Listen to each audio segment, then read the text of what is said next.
ನೀವ್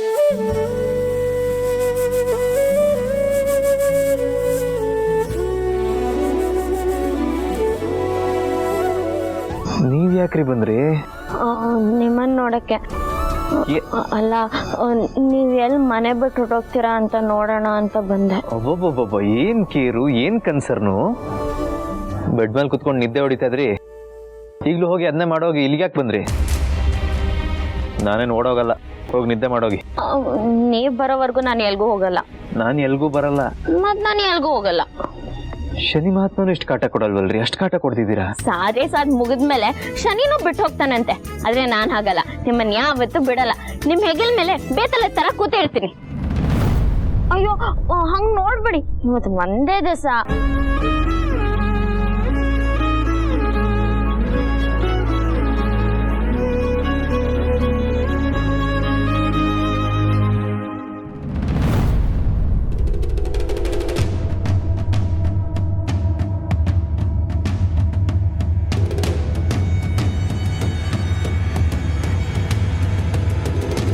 ಇವತ್ತೇ ಇದಕ್ಕೆಲ್ಲ ಅಂತ್ಯ ಹಾಡಿ ನಾಳೆಯಿಂದ ಹೊಸ ಜೀವನ ಶುರು ಮಾಡ್ತೀನಿ. ನಾನು ಅಷ್ಟೇ, ನಾಳೆ ಆದ್ಮೇಲೆ ನಿಮ್ಮನ್ನ ಗೋಡ್ ಹೊಯ್ಕೊಳ್ಳಲ್ಲ. ನಾನು ನನ್ನ ಪಾಡಿಗಿರ್ತೀನಿ. ಆಮೇಲೆ ಇನ್ನೊಂದು ವಿಷಯ, ಹೇಗಾದ್ರೂ ಮಾಡಿ ಇವತ್ತು ರೂಮಲ್ಲಿ ಮಲ್ಕೊಳ್ಳಿ. ಆಮೇಲೆ ನಾಳೆ ಆಗೋ ಪೂಜೆಯಲ್ಲೂ ಖುಷಿಯಾಗಿರಿ. ಅವಾಗ ನೀವು ನನ್ನಿಂದ 500 ರೂಪಾಯಿ ತಗೊಂಡಿದ್ರಲ್ವಾ, ಅದನ್ನ ವಜಾ ಮಾಡ್ಬಿಡ್ತೀನಿ. ನಾನು ಆಗಿಂದ ನೋಡ್ತಾನೆ ಇದ್ದೀನಿ. 500 ರೂಪಾಯಿ ಇಟ್ಕೊಂಡು ನಾನು ಬ್ಲ್ಯಾಕ್ ಮೇಲ್ ಮಾಡ್ತಾನೆ ಇದ್ದೀರಾ? ಏನು 500 ರೂಪಾಯಿ ನಾನು ಕೊಂಡ್ಕೋಬೋದು ಅಂದ್ಕೊಂಡಿದ್ರ ನೀವು?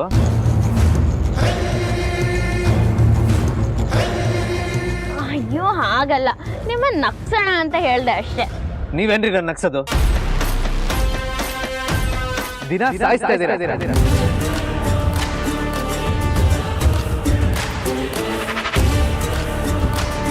ನೀವ್ ಯಾವತ್ ನನ್ನ ಜೀವನಕ್ಕೆ ಎಂಟ್ರಿ ಕೊಟ್ಟರು ಅವತ್ತೇ ನನ್ನ ನಗು ಅನ್ನೋದು ಸತ್ ಹೋಯ್ತು.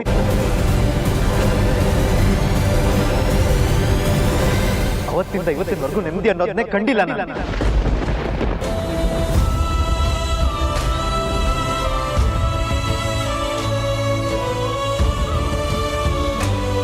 ಇಷ್ಟ ಇಲ್ದಿರೋ ಮದುವೆ ಆಗಿ ಪ್ರತಿದಿನ ನಿಮ್ ಜೊತೆ ನರ್ಕ ಅನ್ಭವಿಸ್ತಾ ಇದ್ದೀನಿ.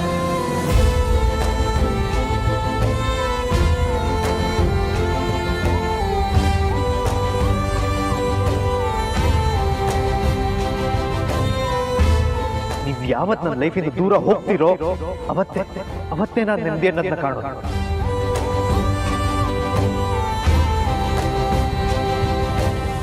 ಅವತ್ತೇ ನನ್ನ ಮುಖದಲ್ಲಿ ನಗು ಅನ್ನೋದು ಮೂಡೋದು.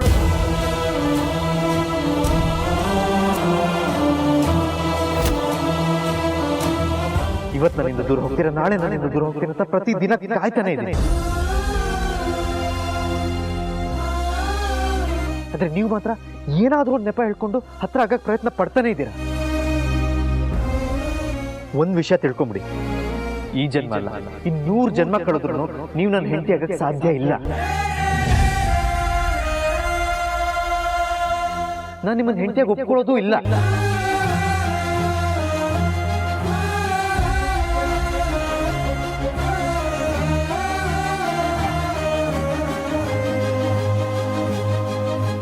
ನಂಗೆ ನಿಮ್ಮ ಕಷ್ಟ ಅರ್ಥ ಆಗ್ತಿದೆ.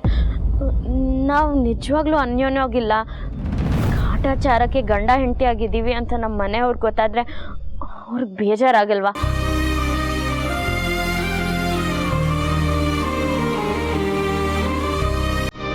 ಇದರಲ್ಲೂ ನಮ್ಮ ಅಣ್ಣನ್ ಗೊತ್ತಾದ್ರೆ ತುಂಬಾ ನೋಡ್ಕೋತಾರೆ.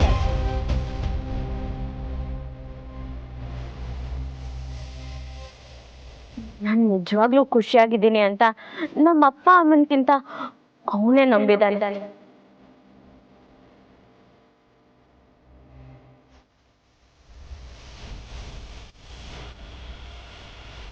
ಅವನಿಗೆ ಈ ವಿಷಯ ಎಲ್ಲ ಗೊತ್ತಾದ್ರೆ ತುಂಬಾ ಬೇಜಾರು ಮಾಡ್ಕೋತಾನಲ್ವಾ?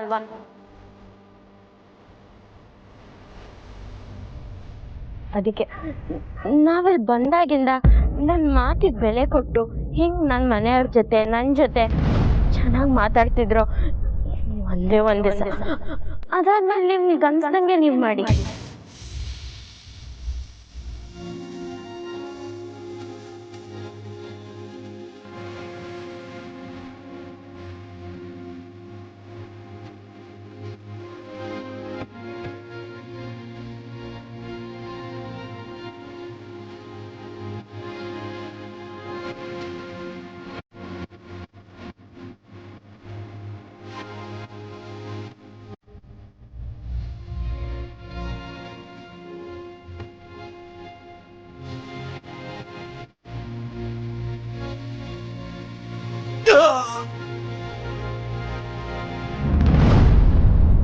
ಅಮ್ಮ, ಅಯ್ಯೋ ದೇವ್ರೆ, ಯಾವಾಗ ಬಿದ್ದಿದ್ದ ಶಬ್ದ ಆಯ್ತಲ್ಲ.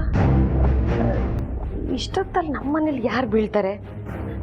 ನಮ್ಮಣ್ಣ ಬಾಗಿಲನ್ನ ಸರಿಯಾಗಿ ಹಾಕಿದಾನೋ ಇಲ್ವೋ, ಗಾಳಿಗೆ ಬಡ್ಕೋತಾ ಇದೆ ಅನ್ಸುತ್ತೆ. ಅಣ್ಣ ಅಣ್ಣ, ಏನೇನಿದು? ಮಲ್ಕೊಂಡಿದ್ಯಾ? ಇಲ್ಲ, ಡಾನ್ಸ್ ಮಾಡ್ತಾ ಇದ್ದೀನಿ. ಅದ್ ಹಂಗಲ್ಲ ಅಣ್ಣ, ಬಾಗ್ಲು ಸರಿಯಾಗಿ ಹಾಕಿದ್ಯಾ? ಅಯ್ಯೋ ಹ್ಞೂ ಕಣೆ. ಯಾಕೆ ಶಬ್ದ ಬರ್ತಿದೆ? ಯಾವುದಕ್ಕೂ ನಾನೇ ಒಂದ್ಸಲ ನೋಡ್ಬಿಡ್ತೀನಿ. ನಮ್ಮಣ್ಣ ನಿದ್ದೆ ಗಣ್ಣಲ್ಲಿ ಏನೇನೋ ಮಾತಾಡ್ತಿದ್ದಾನೆ. ಕಳ್ರಿಗಿಲ್ರು ಬಂದ್ಬಿಟ್ರೆ ಕಷ್ಟ.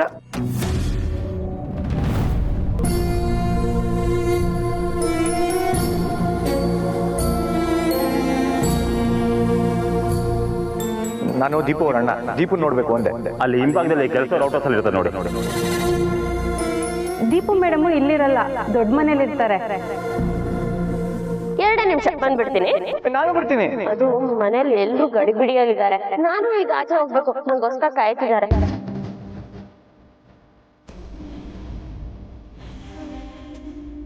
ಇದು ದೀಪ ಪುಟ್ಟಿ ಸೀರಿಯಲ್ ಅಲ್ವಾ?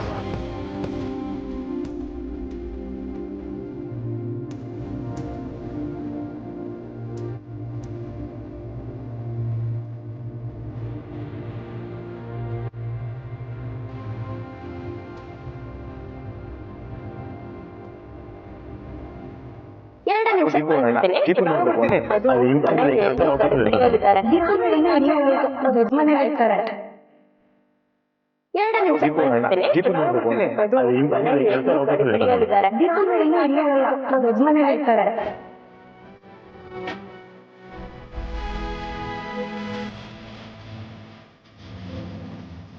ಇಷ್ಟ ಇಲ್ದಿರೋ ಮದುವೆ ಆಗಿ ಪ್ರತಿದಿನ ನಿನ್ ಜೊತೆ ನರ್ಕ ಅನ್ನಿಸ್ತಾ ಇದೆ. ಯಾವತ್ ನನ್ನ ಲೈಫಿನ ದೂರ ಹೋಗ್ತಿರೋ ಅವತ್ತೇ ನಾನು ನೆಮ್ಮದಿಯನ್ನ ಕಾಣೋದು. ಇವತ್ತು ನಾವಿಂದ ದೂರ ಹೋಗ್ತೀರಾ, ನಾಳೆ ನಾನಿಂದ ದೂರ ಹೋಗ್ತೀನಿ ಅಂತ ಪ್ರತಿದಿನ ಕಾಯ್ತಾನೆ ಇದೆ. ಅಂದ್ರೆ ನೀವು ಮಾತ್ರ ಏನಾದ್ರೂ ನೆಪ ಹೇಳ್ಕೊಂಡು ಹತ್ರ ಆಗ ಪ್ರಯತ್ನ ಪಡ್ತಾನೆ ಇದೆ.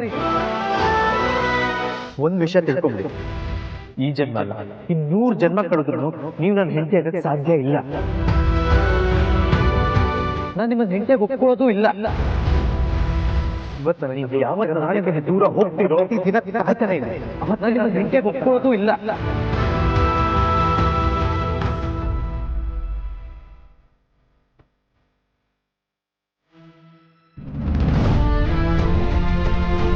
ಮಗ ತಂದೆನಾ?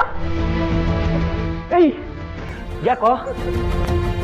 ಏಯ್ ನರಸಿಂಹ, ಏನಾಯ್ತು? ಇರ, ನೀರು ತಗೋತೀನಿ. ಇರ,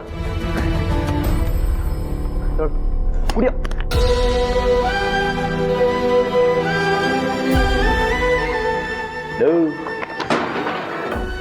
ಏನಕ್ಕೆ ಹುಚ್ಚುಂತರ ಇರ್ತಿದ್ದೆ ನರಸಿಂಹ ನೀನು? ಮಗ ಅಳ್ತಿದ್ಯೇನೋ? ಏನಾಯ್ತು? ದೀಪುಗೇನಾಯ್ತು? ದೀಪು ನಾವ್ ಅನ್ಕೊಂಡಿರೋ ಖುಷಿಯಾಗಿಲ್ಲ ಕಣೋ. ಅಷ್ಟೇನೇನಾಯ್ತು? ನಾವ್ ಅನ್ಕೊಂಡಿರೋಂಗೆ ಆ ಮನೇಲಿ ಅವಳು ಖುಷಿಯಾಗಿಲ್ಲ. ಆ ಮನೇಲಿ ಅವಳು ಕೇಳಿಸ್ದವಳಾಗಿದ್ದಾಳೆ ಕಣೋ.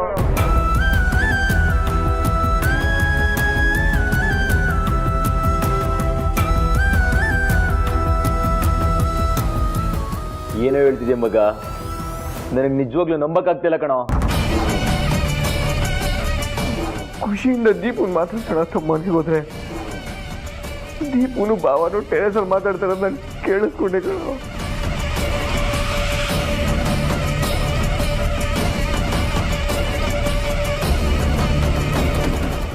ದೀಪು ಮಾಡಲಿ ಇಂಥ ಒಂದು ಬಿರುಗಾಳಿ ಎದ್ದಿದೆ ಅಂತ ಗೊತ್ತೇ ಆಗ್ಲಿಲ್ವಲ್ಲ ಸಂದೀಪ. ನಮ್ಮ ಭಾವ ಅವ್ರ ಮಾತಾಡ್ತಾ ಇದ್ದಿದ್ದ ರೀತಿ, ಹಿಡ್ಕೊತಾ ಇದ್ದ ರೀತಿ ನೋಡಿ ಅಲ್ಲೇ ಏನಾದ್ರು ಮಾಡ್ಬಿಡ್ಬೇಕನ್ನಿಸ್ತು. ಅದೇ ತಂಗಿ ಭಾಳ ಹಾಳಾಗ್ಬಾರ್ದು ಅಂತ ಒಂದೇ ಒಂದು ಕಾರಣಕ್ಕೆ ಸುಮ್ಮನೆ. ನನಗೆ ಯಾವಾಗ ಫೋನ್ ಮಾಡಿದ್ರು, ಅಣ್ಣ ನಾನು ತುಂಬಾ ಚೆನ್ನಾಗಿದ್ದೀನಿ, ಅಣ್ಣ ನಾನು ಮಹಾರಾಣಿ ತರ ಇದ್ದೀನಿ, ಅಣ್ಣ ನನ್ನ ತುಂಬ ಚೆನ್ನಾಗಿ ನೋಡ್ಕೋತಾ ಇದ್ದಾರೆ ಅಂತೆಲ್ಲ ಹೇಳ್ತಾ ಇದ್ರು ಸಂದೀಪ. ಆದರೆ ಸತ್ಯ ಇವತ್ತೇ ಗೊತ್ತಾಗಿದ್ದು. ಈ ವಿಷಯನ ನೋಡು ನಮ್ಮ ಸಾಹೇಬ್ರು ಗೊತ್ತಾಗ್ಬಿಟ್ರೆ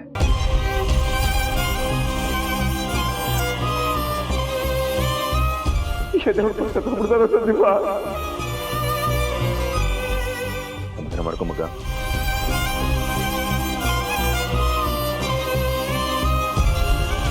ಅವ್ರ ಮನೆಗೆ ಹೋಗಿದ್ದೆ. ಆಗ ಅಣ್ಣ ಏನಾದ್ರು ತಿಂತೀಯಾ, ಅಣ್ಣ ಏನಾದ್ರು ಕುಡಿತೀಯ ಅಂತ ಒಂದೇ ಒಂದು ಮಾತು ಕೇಳಿರ್ಲಿಲ್ಲ. ಮನೆ ಒಳಗೆ ಬಾ ಅಂತಲೂ ಕರೀಲಿಲ್ಲ. ಅದು ಯಾಕೆ ಅಂತ ಇವಾಗ ಅರ್ಥ ಆಗ್ತದೆ. ಎಲ್ರಿಗೋಸ್ಕರ ತನ್ನ ಜೀವನ ತ್ಯಾಗ ಮಾಡಿ ಇಷ್ಟೊಂದು ಕಷ್ಟ ಪಡ್ತಾ ಇದ್ದಾಳೆ ಕಣೋ ಸಂದೀಪ.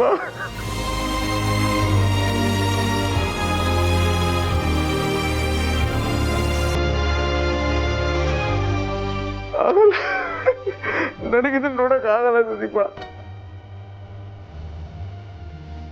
ಯಾಕೆ ಹಿಂಗ್ ಮಾಡ್ಕೊಂಡೆ ದೀಪು? ನನ್ನ ಒಂದೇ ಒಂದು ಮಾತು ಹೇಳ್ಬೋದಿತ್ತಲ್ಲ.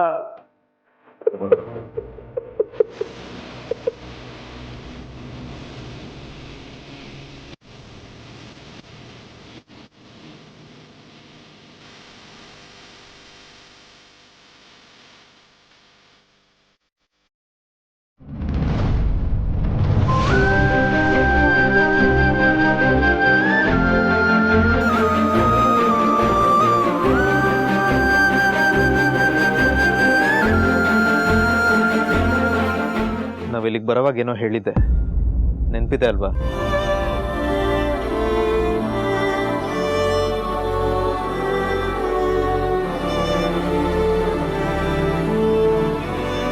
ಹ್ಞೂ, ನೆನಪಿದೆ. ಅದಕ್ಕೆ ತಾನೇ ನಾವು ಸ್ನೇಹಿತರ ಥರ ಇರ್ತೀವಿ ಅಂತ ಹೇಳಿದ್ದು.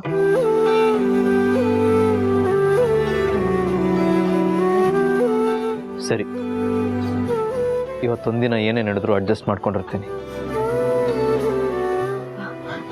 ನೀವು ಅದು ಹೇಳಿದ್ರಲ್ವಾ, ನನ್ಗೆ ಖುಷಿ ಆಯ್ತು.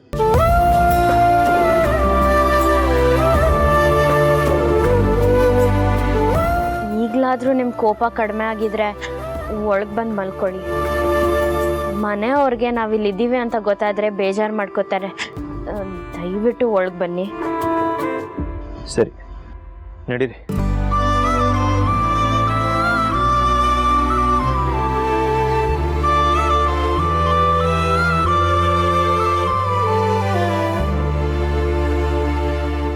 ಮುಂದೇನ್ ಬಾಗ್ಲು ಹಾಕಿದೆ, ಮೇಲೇನಾದ್ರು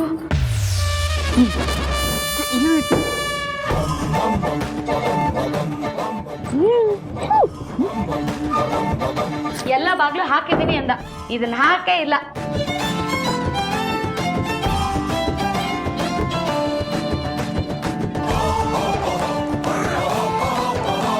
ಮೇಲಿನ ಬಾಗ್ಲೇ ಹಾಕಿಲ್ಲ, ದೊಡ್ಡದಾಗಿ ಹೇಳ್ದ ಎಲ್ಲ ಬಾಗ್ಲು ಹಾಕಿದೀನಿ ಬಿತ್ಕೊಳೆ ಅಂತ. ನೋಡಿದ್ದಕ್ಕಾಯ್ತು, ಇಲ್ಲ ಅಂದಿದ್ರೆ ಕಳ್ಳರು ಕಾಕರೆಲ್ಲ ಬಂದಿರೋರು. ಏನ್ರಿ ಅಷ್ಟು ಜೋರಾಗ ಬಾಯಿ ಮುಚ್ಚೋದು? ಉಸಿರಾಡಕ್ಕೆ ಕಷ್ಟ ಆಗ್ತಿತ್ತು. ಯಾಕೆ ನಗ್ತಿರೋದು? ಅಲ್ಲ, ಉಸಿರಾಡೋದು ಮೂಗಿಂದ ಅಲ್ವಾ? ನೀನು ಪಿಂಡಲ್ಲ. ಯಾಕೆ ಇಷ್ಟ ಹತ್ರ ನಿಂತಿದ್ದೀರ? ದೂರ ಹೋಗಿ. ನೀವು ಮಾಡ್ಬೋದಿತ್ತು ತಾನೆ.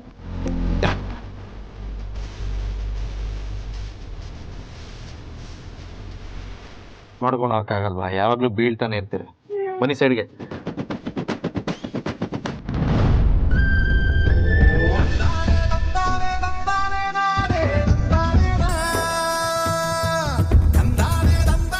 ನಾನು ಬೈದಿದ್ದ ಥರ ನೀವು ಬೈಯಲ್ವಾ? ಇಲ್ಲ, ಏಕೆ? ಹೆಂಡತಿಗೆ ಬೈಸ್ಕೊಳ್ಳೋ ಹಕ್ಕು ಇಟ್ಬೇಕೆ ಹೊರತು ಬೈಯೋ ಹಕ್ಕಿರಲ್ಲ. ಎಲ್ಲರೂ ನಿಮ್ಮ ಥರ ಇರಲ್ಲ. ನೀವು ತಪ್ಪು ಮಾಡಿದಾಗ ನಾನು ಹೇಗೆ ನಿಮಗೆ ಬೈದ್ನೋ ಅದೇ ರೀತಿ ನಾನು ತಪ್ಪು ಮಾಡಿದಾಗ ನೀವು ನನಗೆ ಬೈಬೋದು. ಹೆಂಡತಿ ಆಗಲ್ಲ, ಫ್ರೆಂಡ್ ಆಗಿ. ಸರಿ, ಆದರೆ ನಾವು ಒಳಗೆ ಹೋಗೋಕ್ಕಾಗಲ್ಲ. ಏಕೆ? ಅಲ್ಲಿ ನೋಡಿ.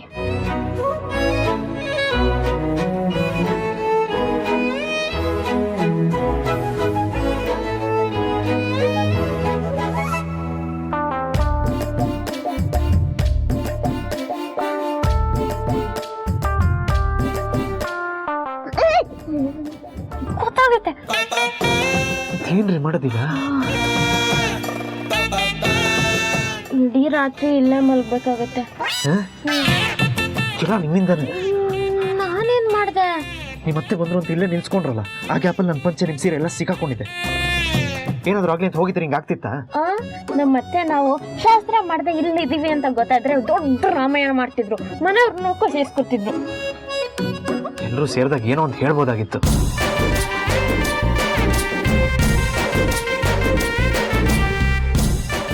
ಏನ್ ಮಾಡೋದು? ಸ್ವಲ್ಪ ಹೆಲ್ಪ್ ಮಾಡಿ, ನೀವು ಟ್ರೈ ಮಾಡಿ. ಓ ಸರಿ.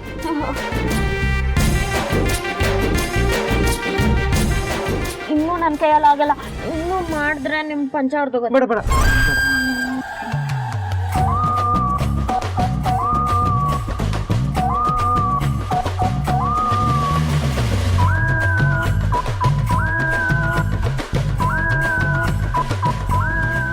ಇದೇನ್ರಿ ಜಿರ್ಲೆ? ಇರಿ ಒಂದ್ ನಿಮಿಷ.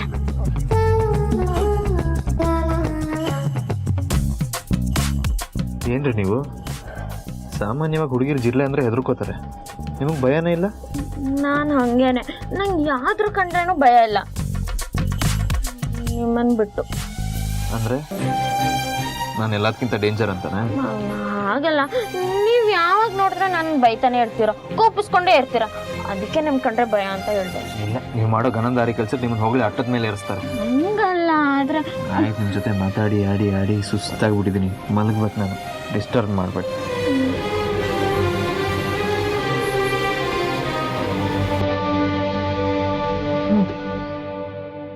ಈ ಕಡೆ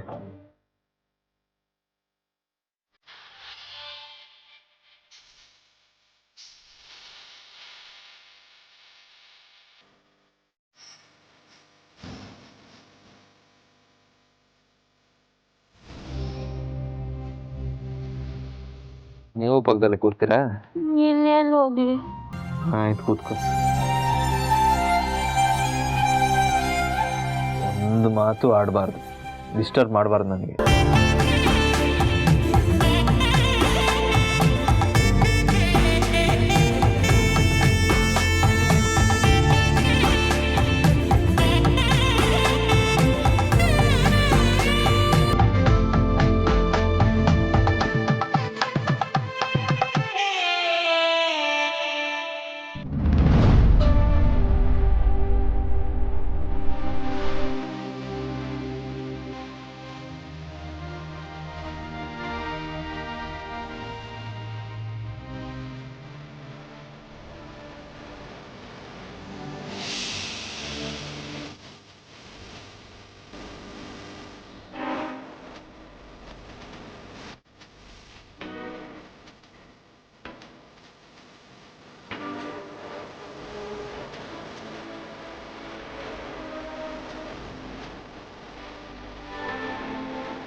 ಗುಡ್ ಮಾರ್ನಿಂಗ್.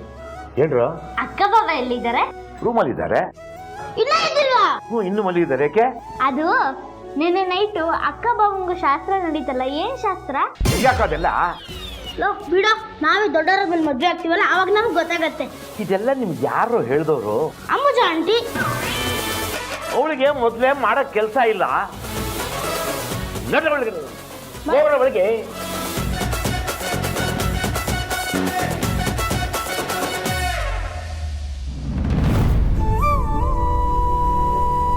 ಅಂಬುಜಾ, ಅಂಬುಜಾ. ಏನದ್ಗೆ? ಏನಿಲ್ಲ, ದೀಪನ ಅಳಿಯಂದರು ಇನ್ನೂ ಎದ್ದಿಲ್ವಾ? ಇನ್ನೂ ಎದ್ದಿಲ್ಲ ಅನ್ಸುತ್ತೆ. ಅದಕ್ಕೆ ಹೊಸ ಜೋಡಿ ಅಲ್ವಾ, ಇನ್ನೂ ಸ್ವಲ್ಪ ಹೊತ್ತು ಮಲ್ಕೊಳ್ಳಿ ಬಿಡಿ. ಹಂಗಲ್ಲಮ್ಮ, ಅವರು ನಿಧಾನಕ್ಕೆ ಎದ್ರೆ ಪೂಜೆನೂ ಲೇಟ್ ಆಗುತ್ತೆ. ಅದಕ್ಕೆ ನಾನೇನ್ ಮಾಡ್ಲಿ? ಹೋಗಿ ಎಬ್ಸು ಅಂತ. ಅದಕ್ಕೆ ನವ ಜೋಡಿಗಳಿಗೆ ತೊಂದರೆ ಕೊಟ್ಟಂಗಾಗಲ್ವಾ? ನೀನು ಹೋಗಿ ಬಾಗಿಲು ತಟ್ಟಿ ಕರಿ.